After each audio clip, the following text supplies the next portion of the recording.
वो एक्सप्लेन करेंगे mister Pankaj sir, assistant professor in law.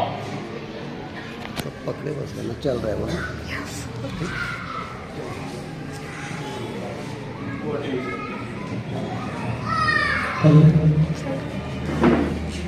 वैसे मुझे माइक की आवश्यकता नहीं है।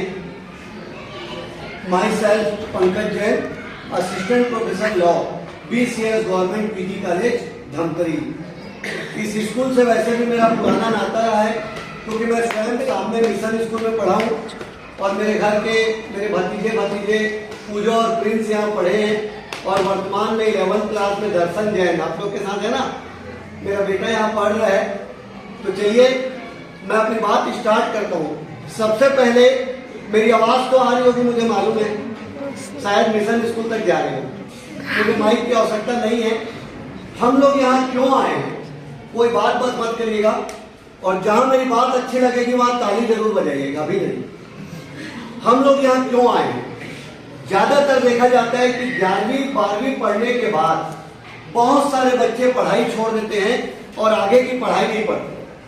ग्रामीण क्षेत्र में ज्यादा देखा गया है, वहां के लोग परिवार खुद उदासीन रहते हैं कि 12वीं पढ़ लिया, आगे जा पढ़ के बच्चा क्या करेगा। ये बहुत गलत सोच है। हमको आज हायर एजुकेशन की पढ़ाई जरूर करना है। आर्थिक परिस्थिति कुछ भी हो, सरकार आपकी हर संभव मदद करती है। निःशुल्क शिक्षा की भी व्यवस्था की गई है। मौलिक कर्तव्य में भी जो 11वां मौलिक कर्तव्य जोड़ा गया है वो यही है कि 6 साल से 14 साल तक के बच्चे अनिवार्य रूप से शिक्षा ग्रहण करें। आपको निःशुल्क शिक्षा की भी व्यवस्था की जा रही है। फिर ऐसा क्या कारण है कि हम लोग 12th के बाद पढ़ाई छोड़ देते हैं? हमारी टीम के जाने के बाद हम आपको इतना जागरूक करके जाएंगे कि अभी जब सर ने पूछा ना कितने लोग BCS PG कॉलेज जाएंगे, एक भी हाथ उस समय नहीं उठा था। और मुझे गारंटी है कि मेरे बोलने के बाद जब मैं बोलूंगा कि कितने लोग PG कॉलेज जाएंगे, मुझे लगता है कि मैक्सिमम हाथ उठेगा। आप देख लीजिए। तो मैं आपको बताना चाहूंगा हम लोग क्यों आए।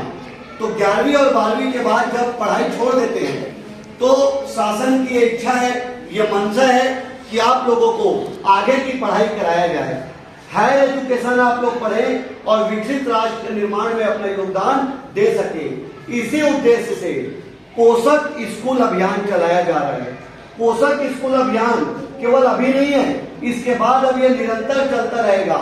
और हम लोग सभी स्कूलों में जा रहे हैं और जाके हम छात्र छात्राओं को जागरूक करेंगे, अपने महाविद्यालय की सुविधाओं के बारे में आपको बताएंगे, ताकि आप लोग जान सके कि हमारे कॉलेज में क्या क्या फैसिलिटी है और हमारे कॉलेज में जो सीटें नहीं भर पाई वो सीटें अगले साल से जरूर भरें। 100% एडमिशन करना ये हमारी जवाबदारी है और इसके लिए हम आपको मोटिवेट करना चाहते हैं। इसीलिए आज पोषक स्कूल जागरूकता अभियान लेकर आपके समक्ष हम लोग आए हैं। हमारे महाविद्यालय चूंकि जिले का सबसे बड़ा महाविद्यालय है, कंडेल गांव में बाबू छोटेलाल श्रीवास्तव, स्वर्गीय बाबू छोटेलाल श्रीवास्तव जो कि स्वतंत्रता संग्राम सेनानी थे, उनके नाम पर ही हमारे कॉलेज का नाम पड़ा बाबू छोटेलाल श्रीवास्तव शासकीय स्नातकोत्तर महाविद्यालय धमतरी, जिसको आप लोग BCS government PG college Dhamtari के नाम से जानते हैं। हमारे कॉलेज चूंकि जिले का सबसे बड़ा कॉलेज है, लीड कॉलेज है, अग्रणी कॉलेज है, इसीलिए हमारे कॉलेज में लगभग सभी तरह के कोर्स हैं। LLB की पढ़ाई आपको किसी भी कॉलेज में जिले में नहीं मिल रही है, आज केवल PG कॉलेज धमतरी में मिल रही है।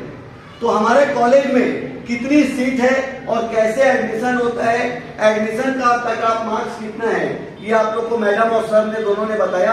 अब मैं आपको बताऊंगा हमारे कॉलेज में और क्या क्या फैसिलिटी है। NCC, आप सभी लोग NCC से परिचित हैं, आपके यहाँ भी NCC है, हमारे यहाँ भी NCC की यूनिट्स है और हमारे महाविद्यालय में NCC लगातार जागरूकता अभियान भी चलाता है। और न केवल आपको धमतरी तक हम सीमित रखते हैं, वरन भारत देश के विभिन्न राज्यों में NCC के माध्यम से आपको हम लोग भेजते हैं। राष्ट्रीय एकता शिविर में भी भेजते हैं, विभिन्न प्रकार के कैंप में भेजते हैं और जो स्वतंत्रता दिवस परेड है उसमें भी एनसीसी के कैडेट्स के रूप में आपको भाग लेने का अवसर प्राप्त होता है। यदि आप लोग एनसीसी नहीं लिए हैं तो जरूर लीजिए स्कूल में एनसीसी, और कॉलेज में आकर एनसीसी आप जरूर लीजिए। एनएसएस, सभी लोग एनएसएस के बारे में जानते हैं, राष्ट्रीय सेवा योजना जानते हो ना? आपके स्कूल में है? नहीं है एनएसएस? चलिए, एनएसएस को बोलते हैं राष्ट्रीय सेवा योजना। हमारे महाविद्यालय में एनएसएस की 2 यूनिट है, एक बॉयज की और एक गर्ल्स की।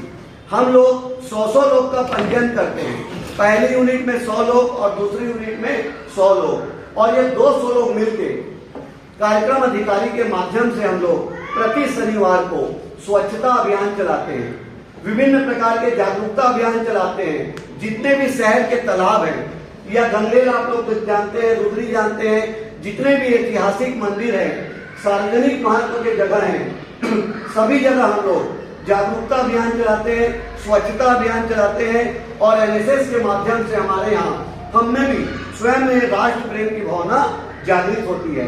7 दिन का हम लोग शिविर लगाते हैं एनएसएस में, किसी भी गांव में जाते हैं आप लोगों को लेके, और गांव में न केवल हम लोग स्वच्छता अभियान चलाते हैं, वरन जितने भी प्रकार के अवेयरनेस कार्यक्रम हैं वो सारे कार्यक्रम हम लोग एनएसएस के माध्यम से करते हैं।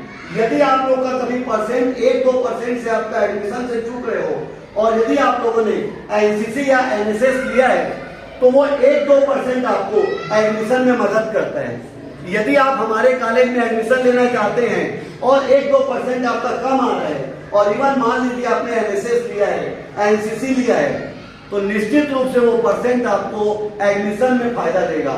इसी तरह जब कोई वेटेज है और जब कोई आप जॉब में जाएंगे, तो जॉब में आपको आपके परसेंट के साथ साथ एक्स्ट्रा जो एक्टिविटीज